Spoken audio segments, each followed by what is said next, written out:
Halo semua, kembali di channelnya CFMZ. Nah, di video kali ini teman-teman yang akan saya bahas adalah masih seputar telat bayar, gagal bayar, terlambat bayar, tidak mampu bayar di pinjaman online. Dan yang akan kita bahas kali ini yaitu pinjaman online kredit pintar.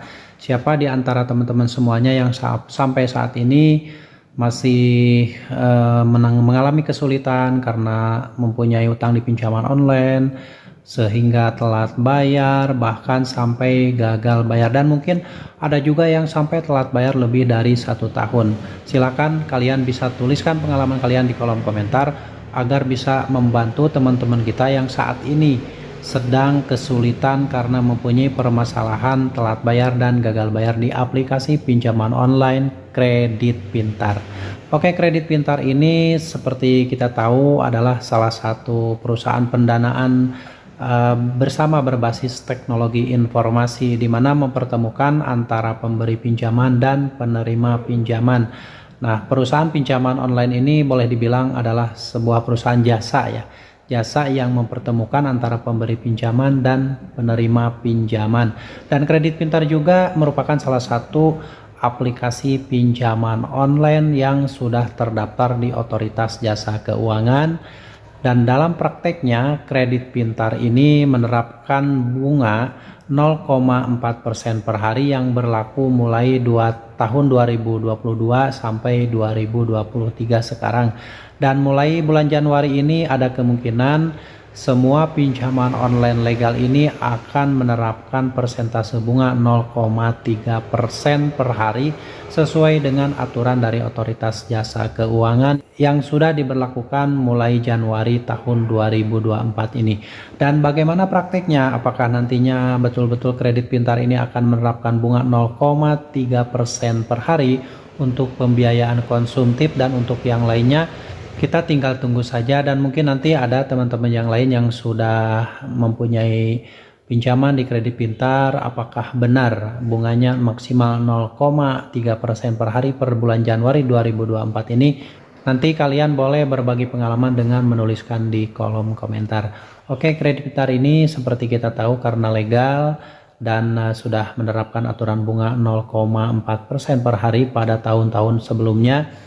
Dan mungkin buat teman-teman saat ini ada yang masih galbay lebih dari 1 tahun, dari tahun 2002, 2003 sampai sekarang, perasaan kalian mungkin masih campur aduk karena mungkin tidak punya lagi uang untuk membayar, tidak punya lagi aset untuk dijual, tidak punya lagi barang untuk digadaikan, sehingga teman-teman panik sampai sekarang tidak bisa menyelesaikan masalah hutang piutang di aplikasi Kredit Pintar tersebut. Yang penting yang harus kalian lakukan adalah kenali diri kalian. Kalau kalian tidak mampu bayar karena memang keadaan ekonomi yang sulit, tidak mampu lagi membayarkannya, tidak punya barang-barang untuk dijual, tidak punya barang-barang untuk digadaikan, yang harus kalian lakukan adalah jangan pernah membayar hutang di Kredit Pintar dengan cara berutang. Jangan pernah membayar hutang di Kredit Pintar dengan menjual aset. Dan jangan pernah membayar hutang di Kredit Pintar dengan menggadaikan barang-barang kalian.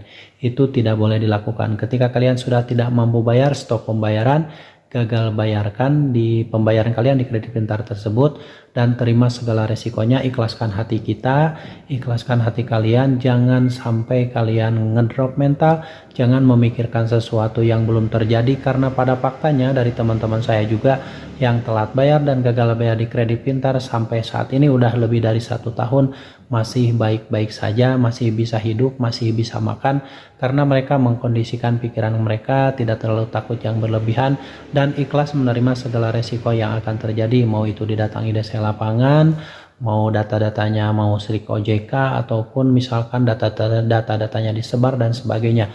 Mereka itu tidak peduli lagi, karena yang ingin mereka lakukan adalah mereka ingin bebas dari jeratan utang pinjaman online.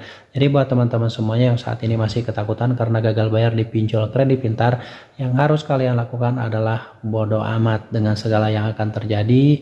Semua yang akan terjadi ke depannya, mau disebar data, mau masuk Srik OJK, mau skor kredit bermasalah, mau tidak bisa pinjam lagi di berbagai platform manapun, itu bodo amat.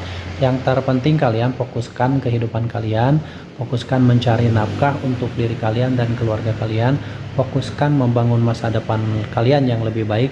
Jangan terus-terusan fokus membangun masa depan pinjaman online manapun, karena kalau kalian terus-terusan berusaha membayar dengan cicilan, dengan perpanjangan dan sebagainya, itu adalah pintu kehancuran hidup kalian selamanya.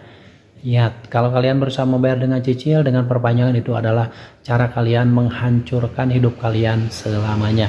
Jadi dari sekarang kalau tidak mampu bayar, stop pembayaran, gagal bayarkan, terima segala resikonya, dan kalian fokus dengan masa depan kalian, fokus mencari rezeki, fokus mencari peluang-peluang untuk mendapatkan rezeki agar kalian bisa bangkit dari keterpurukan. Dan buat teman-teman yang saat ini masih kesulitan, jangan lupa untuk selalu mendekatkan diri sama Allah, beribadah sama Allah, ikhlaskan semua yang terjadi pada kalian, meminta pertolongan sama Allah, perbanyak ibadah, perbanyak sholawat, agar kalian bisa diberi solusi terbaik oleh Allah Subhanahu wa Ta'ala dan dilepaskan dari jeratan utang pinjaman online. Oke, sampai jumpa lagi di video saya selanjutnya. Wassalamualaikum warahmatullahi wabarakatuh.